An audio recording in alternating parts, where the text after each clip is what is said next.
हम लोग रिलेशनशिप में थे, ये मेरे ख्याल से हर कोई जानता है इस चीज़ को।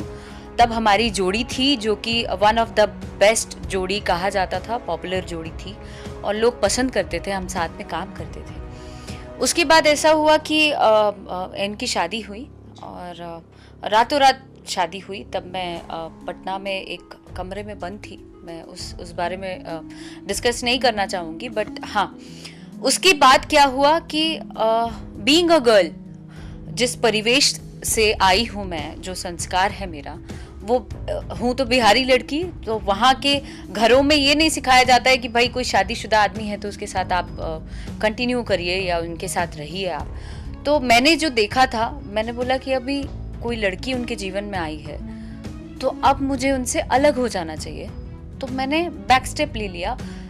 उस दौरान भी बहुत सी चीज़ें वायरल हुई कि उन्होंने हाथ उठाया मेरे पे वगैरह वगैरह। सिलवासा के एक होटल में माँ तुझे सलाम की शूटिंग चल रही थी। उन्होंने तब मैंने मुंह नहीं खोला क्योंकि मैं नहीं चाहती थी कि कहीं से भी हम लोग एक साथ ही काम करेंगे, यू नेवर नो कब चीज़ें सही हो जाए और हम लोग साथ में काम करने लगे या जो भी है। तो मुझे ड्रामा सो कॉल्ड नहीं चाहिए था, तो मैं साइलेंटली चीज़ों को हैंडल कर रही थी और अपनी लड़ाई खुद लड़ रही थी और काम करती गई। जो भी छोटे बड़े हीरो के साथ फिल्में आती गई, चूँकि मैंने इनको बहुत शराब के नशे में एकदम धुत थे, ये रूम से बाहर निकल रहे थे, तो मैंने जनरली ऐसे ही बोला, चिल्ला रहे थे तो मैंने बोला कि आप बाहर मत निकलो बिकॉज लोग देखेंगे तो क्या बोलेंगे। तो मैं उनके इमेज को प्रोटेक्ट करते हुए उनको प्रोटेक्ट करना चाह रही थी, लेकिन उन्होंने धक्का दिया था और बहुत सारी चीज़ें हुई थी। जो होटल वाले आए, उन लोगों ने देखा और चीज़ें बहुत ज़्यादा वायरल हो गई।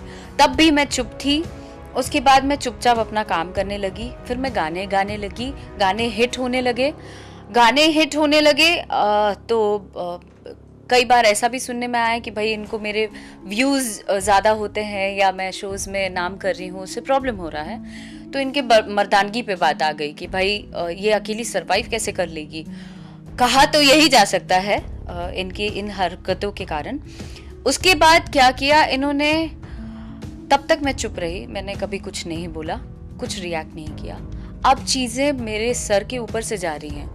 अब मेंटली मुझे हैरेस किया जा रहा है, मेरे काम पे रोक लगाया जा रहा है। अब म्यूज़िक कंपनीज में कॉल कर कर के रोक लगा रहे हैं कि उसका गाना नहीं लेना है, ये वो। तो चीज़ें यहाँ छुपती नहीं हैं, कभी ना कभी तो पता चलेगा ना। मैं भी आर्टिस्ट हूँ, लोग भी जान रहे हैं कि भाई इस कंपनी से इसके गाने क्यों नहीं आए, जबकि हमेशा आते हैं। तो इसलिए मैं ओपन अप हुई कि भाई लोग अभी भी पीछे पड़े हैं, मुझे काम नहीं करने देना चाह रहे हैं। तो यही है मामला। और जब से मैंने वो इंटरव्यू दिया है, तब से इनके सो कॉल्ड भाई लोग जो हैं, इनके चमचे हैं, वो सब मुझे फ़ोन करा रहे हैं, गालियाँ दिलवा रहे हैं और सोशल साइट्स पे मेरा नाम बदनाम करने की कोशिश की जा रही है। तो इनको ऐसा लग रहा है कि मैं डर के सुसाइड कर लूँगी या मैं भाग जाऊँगी। तो मैं ऐसा बिल्कुल नहीं करूँगी बिकॉज़ आज लाखों लड़कियाँ मुझे इंस्पिरेशन के रूप में लेती हैं। और वैसे में अगर मैं कायरता दिखाऊँगी, मैं पीछे भागती हूँ, पीछे हटती हूँ, तो लोग जो अपकमिंग जितने एक्टर्स हैं या एक्ट्रेसेस हैं, वो लोग भी डरेंगे। इवन इन लोगों की ऐसी हरकतों के कारण कितने नए स्टार्स को झेलना पड़ता है, चाहे वो लड़का हो चाहे लड़की हो। नए सिंगर्स झेलते हैं ये लोग, छोटे सिंगरों को भी रोक लगाते हैं।